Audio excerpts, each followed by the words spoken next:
গোবিন্দর কথা বলতে গিয়ে যদি এখন কেউ গোবিন্দ মনে করে,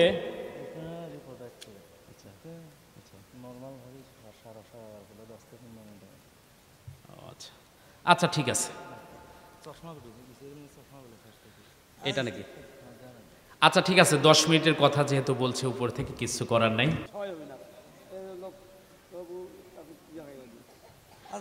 আচ্ছা আসেন আমরা 10 মিনিটের ভিতরে শেষ করি ইনশাল্লাহ। হ্যাঁ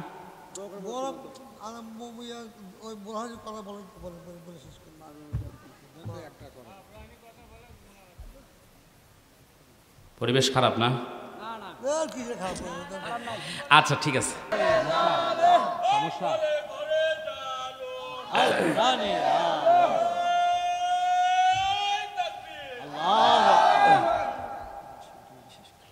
সমস্যা খুব সমস্যা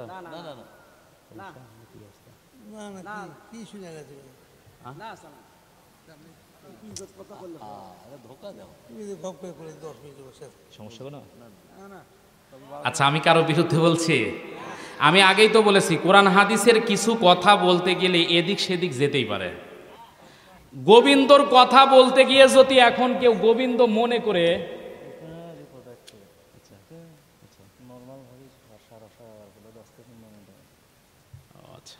আচ্ছা ঠিক আছে, এটা নাকি? আচ্ছা ঠিক আছে, 10 মিনিটের কথা যেহেতু বলছে উপর থেকে, কিছু করার নাই।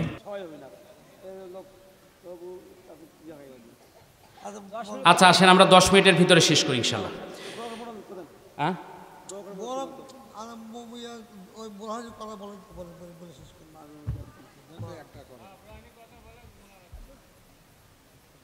পরিবেশ খারাপ না? আচ্ছা ঠিক আছে। এরে মুমিন মুসলমানের সন্তানেরা, অথচ গৌর গোবিন্দ সব ষড়যন্ত্র করে বসে আছে যেন হুজুররা যেন সিলেটে না ঢুকতে পারে। এই জন্য আগেই বলেছি নৌকা, কথা বলে না কেন? নৌকা ভাঙ্গা, রাস্তা নাই ভাঙ্গা, সেতু নাই ভাঙ্গা, কোনো কিছু পারাপারের ব্যবস্থা নাই। হাজারো ষড়যন্ত্র করে বেঁচে আছে, কিন্তু সকল ষড়যন্ত্র ভেঙে চুরমার করে দিতে পারেন কে? আল্লাহ পাক রব্বুল আলামিন বলেন ওয়া মাকারু ওয়া মাকারাল্লাহ ওয়াল্লাহু খায়রুল মাকিরিন। আল্লাহর ওলি শাহজালাল রাহমাতুল্লাহ আলাইহি সিলেটের জমিনে দাঁড়ায় আছে। আল্লাহ পাককে ডাক দিয়ে বলে আল্লাহ সামনে তো নদী, কি করা যায়? আল্লাহ পাক ডাক দিয়ে বললেন শাহজালাল টেনশন করার কারণ নাই, পেরেশানির কারণ নাই, তোমার মাথার যে রুমাল আছে রুমালটা পানির উপর বিছায়া দাও, আমি আল্লাহ তোমার রুমালকে নৌকা বানায়া দিব। আর একটু জোরে বলবেন না আল্লাহু আকবার। ইতিহাস বলে সুরমা নদীর উপরে জায়নামাজ অথবা পাগড়ি বিছিয়ে দিয়ে আল্লাহর ওলি শাহজালাল রহমাতুল্লাহ আলাইহি 10,000 এবং তার সাথে সঙ্গীদেরকে নিয়ে অপার পারে চলে গেলেন। আর একটু জোরে কান সুবহানাল্লাহ। নদীর উপর, পানির উপর দিয়ে হেঁটে হেঁটে পার হওয়া, এটা সহজ না কঠিন? একটু জোরে কান, সহজ না কঠিন? কঠিন মানে আরো কঠিন। আপনার যত বড় হুজুরই হোক, আপনি যদি বলেন হুজুর আপনি এপারে দাঁড়িয়ে আছেন অপর প্রান্তরে পানিতে, আপনি এপারে দাঁড়িয়ে আছেন অপর প্রান্তে যদি যেতে পারেন, পানির উপর দিয়ে হেঁটে হেঁটে 10,000 টাকা পুরস্কার, আরো দামি দামি খাবার আছে, বলেন তো হুজুর পানির উপর দিয়ে হাঁটতে পারবে? আরে পারবে মানে হুজুর শুধু গরম হবে না, হুজুরের পাজামা পর্যন্ত গরম হয়ে যাবে। কথা বলেন না কেন? কিন্তু আল্লাহ পাক যদি সাহায্য করে, গায়েবী মদত যদি আসে, যেটা কারো পক্ষে সম্ভব নয়, সেটা আল্লাহর প্রিয় বান্দাদের দ্বারা আল্লাহ যুগে যুগে সেটাই করিয়ে দেখেছে। আর একটু জোরে বলেন সুবহানাল্লাহ। তার মানে আকাশে কালো মেঘ যতই ঘনীভূত হোক না কেন, মনে হচ্ছে অমাবস্যা কাটবে না, কিন্তু অমাবস্যা যত ঘনীভূত হবে, পরিবেশ পরিস্থিতি যত অনুকূল থেকে বের হয়ে যাবে, তত তাড়াতাড়ি মুসলমানদের বিজয় হবে। সন্তান যখন মায়ের প্রসব বেদনা ওঠে, প্রথমে পানি আসে, তারপরে রক্ত আসে। মায়ের ডেলিভারির যখন পেইন যখন শুরু হয়ে যায়, পাশে দাঁড়িয়ে বাবা কান্দে, পাশে দাঁড়িয়ে দাদা কান্দে, পাশে দাঁড়িয়ে আত্মীয় স্বজনেরা কান্দে, সবাই কান্দে, কিন্তু মনের ভিতরে একটাই উৎকণ্ঠা, কিছুক্ষণ পরে আমার পুত্রবধূ একটি নবজাতক সন্তান উপহার দিবে। বাবা ভাবে কিছুক্ষণ পরে আমার একটা সন্তান হবে, দাদা ভাবে কিছুক্ষণ পরে আমি একটা নতুন সন্তান পাব, কিন্তু হাজারো কষ্ট মা সহ্য করে। ডাক্তারকে কেউ বলে না আমার পুত্রবধূর পেইনটাকে, ব্যথাটাকে কমিয়ে দাও, বরং সবার টার্গেট একটা, ব্যথা যত ওঠে উঠুক, কোনো অসুবিধা নাই, কিছুক্ষণের বিনিময়ে নতুন একটা সন্তান উপহার পাওয়া।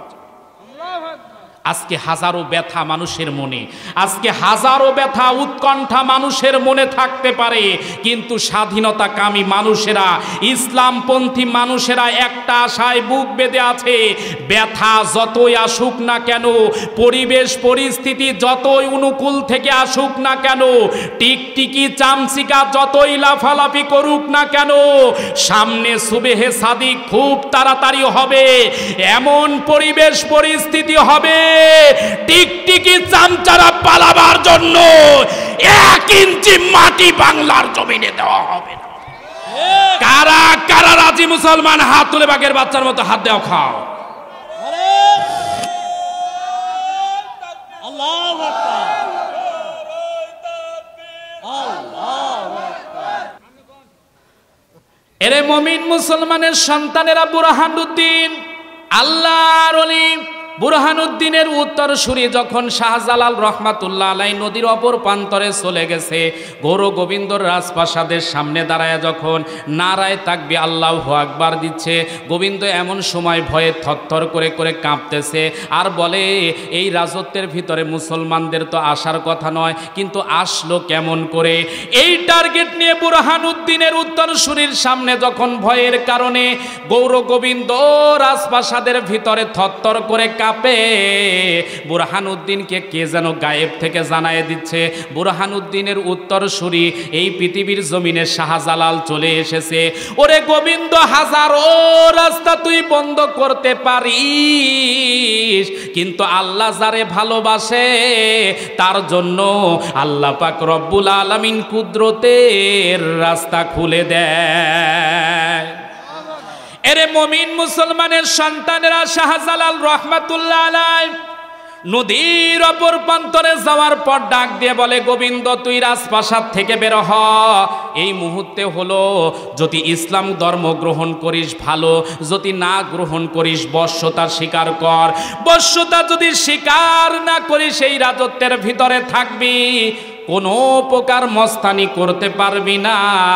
গৌর গোবিন্দ বলতেছে, আমি ইসলামও মানি না, বশ্যতাও স্বীকার করব না, তবে উল্টা একটা, এ ভাই বসেন 10টা মিনিট মোনাজাত দেবো এখনই, বশ্যতা স্বীকারও করব না, তবে একটা সত্য দিলাম, আমার অন্তরমহলের ভিতরে একটা 4.5 মণ ওজনের তীর ধনুক আছে, এই তীর ধনুকটা যদি চালাতে তোমার কোনো সৈন্যবাহিনী পারে, তাহলে আমার রাজত্ব ছেড়ে আমি চলে যাব। আল্লাহর ওলি শাহজালাল রহমাতুল্লাহ আলাইহি এমন সময় আল্লাহর জন্য দোয়া করে যখন কান্দে আর ডাক দিয়ে বলে, আল্লাহ এই ছোট্ট কাজ নয়, বিশাল একটা কাজ দিয়েছে, যে কাজটা আমার কোনো সৈন্যর পক্ষে সম্ভব নয়। 4.5 মণ ওজনের তীর ধনুক চালানো বুঝে থাকলে কোনো মানুষের পক্ষে সহজ, একটু জোরে বলুন, সহজ। 4.5 মণ ওজনের তীর ধনুক কোনো মানুষের পক্ষে চালানো সহজ নয়, কিন্তু আল্লাহ পাক যদি কাউকে সহজ করে, বলেন তো ওই মানুষের পক্ষে সহজ না কঠিন? আল্লাহর ওলি বান্দা যখন আল্লাহর কাছে দোয়া করলেন, আল্লাহ পাক ডাক দিয়ে বলে, শাহজালাল, তোমার অনুসারীদের ভিতরে যে মানুষটার জীবনে আসরের নামাজ কোনোদিন কাজা হয় নাই, ওই মানুষটাকে দ্বারাই এই কাজটা সম্ভব। বুঝে থাকলে বলুন তো, এই সমাজের ভিতরে আমরা যারা মুসলমান হিসেবে আছি, 5 ওয়াক্ত নামাজ আমাদের জীবনে দরকার আছে না নাই? এই যে আপনাদের মসজিদ, এই মসজিদে 5 ওয়াক্ত নামাজ হয়, 5 ওয়াক্ত নামাজে মসজিদে উপস্থিত হওয়া দরকার আছে না নাই? আল্লাহর ওলি শাহজালাল রহমাতুল্লাহ আলাইহি সকল সৈন্যদেরকে সিরিয়াল ভাবে দাঁড় করায়া দিয়ে বললেন, ও সৈন্যরা, এমন কে আছো যার জীবনে আসরের নামাজ কাজা নাই? সমস্ত মানুষেরা কাঁদতেছে, কারণ আমাদের জীবনে যতই হুজুর হই, যতই আল্লাহর ওলি দাবি করি, জীবনে 1 ওয়াক্ত হলেও নামাজ কাজা আছে না নাই? প্রত্যেকের জীবনেই কাজা আছে। আল্লাহর ওলিও যখন কাঁদতেছে, এমন কোন যুবক আছে রে, কোন যুবক আছে রে? হঠাৎ করে দেখতেছে উনি জওয়ান নাসিরউদ্দিন আল্লাহর বান্দা দাঁড়ায় আছে। ডাক দিয়ে বলে, বাবা তুমি কেন দাঁড়ায় আছো? তোমার বাবার বয়সী, দাদার বয়সী মানুষেরা কান্দে, তুমি কেন দাঁড়ায় আছো? নাসিরউদ্দিন ডাক দিয়ে বলে, আমার জীবন এমন একটা ধারায় গঠিত, জীবনে আসরের নামাজ কাজা তো দূরের কথা, আমি কোনোদিন 1 ওয়াক্ত নামাজও মাসবুক হই নাই। আল্লাহর ওলি ডাক দিয়ে বললেন, নাসিরউদ্দিন রে, জীবনে নামাজ যদি কাজা না করে থাকো, এই মুহূর্তে গৌর গোবিন্দর রাজপ্রাসাদের সামনে যাবা, তোমারে দ্বারাই আল্লাহ পাক এ কাজ করাবেন। একটু জোরে বলেন তো সুবহানাল্লাহ। আল্লাহর ওলি শাহজালাল রহমাতুল্লাহ আলাইহি যখন রাজপ্রাসাদের সামনে গিয়ে নাসিরউদ্দিন ডাক দিচ্ছে, এ গোবিন্দ বের হ। গৌর গোবিন্দ বের হওয়ার পর বলে, কি বলতে চাও তুমি? ছোট্ট একটা মানুষ, অথচ আমার নাম ধরে ডাকতেছে, এত সাহস পাও কোথা থেকে? গোবিন্দর সামনে দাঁড়ায় নাসিরউদ্দিন বলতেছে, আমি ডাকি না, বরং আমার ঈমান তোমারে ডাকতেছে। সুবহানাল্লাহ বলবেন না? আল্লাহর ওলি নাসিরউদ্দিন ডাক দিয়ে বলে, তোমার কি কাজ আছে? এমন সময় নাসিরউদ্দিন রাজপ্রাসাদের ভিতরে ঢোকার পর বলতেছে, এই যে 4.5 মণ ওজনের তীর ধনুক আছে, এটা চালানো লাগবে। আল্লাহর বান্দা নাসিরউদ্দিন আল্লাহর দিকে মস্তক নত করে দিয়ে এমন সময় আল্লাহকে ডাক দিয়ে বলে, আল্লাহ গো, আমার পক্ষে এই কাজটা করা সহজ নয়, কঠিন, কিন্তু খাইবারের যুদ্ধে তোমার নবীর সাহাবী হযরতে আলী যদি 36 মণ ওজনের লোহার কপাটকে যদি হাতে নিয়ে যদি ঢাল বানিয়ে যদি যুদ্ধ করতে পারে, আমি তো তারই উত্তরসূরি, দয়া করে আমারে এই কাজটা করার সুযোগ দাও। সুবহানাল্লাহ বলবেন না? আল্লাহর বান্দা 4.5 মণ ওজনের তীর ধনুক হাতে নিয়ে আল্লাহর উপরে যখন মস্তকটা অবনত করে বিসমিল্লাহি আল্লাহু আকবার বলে তীর ছেড়েছে, মুহূর্তের ভিতরে তীর ধনুক আল্লাহর হুকুমে চলে গেছে।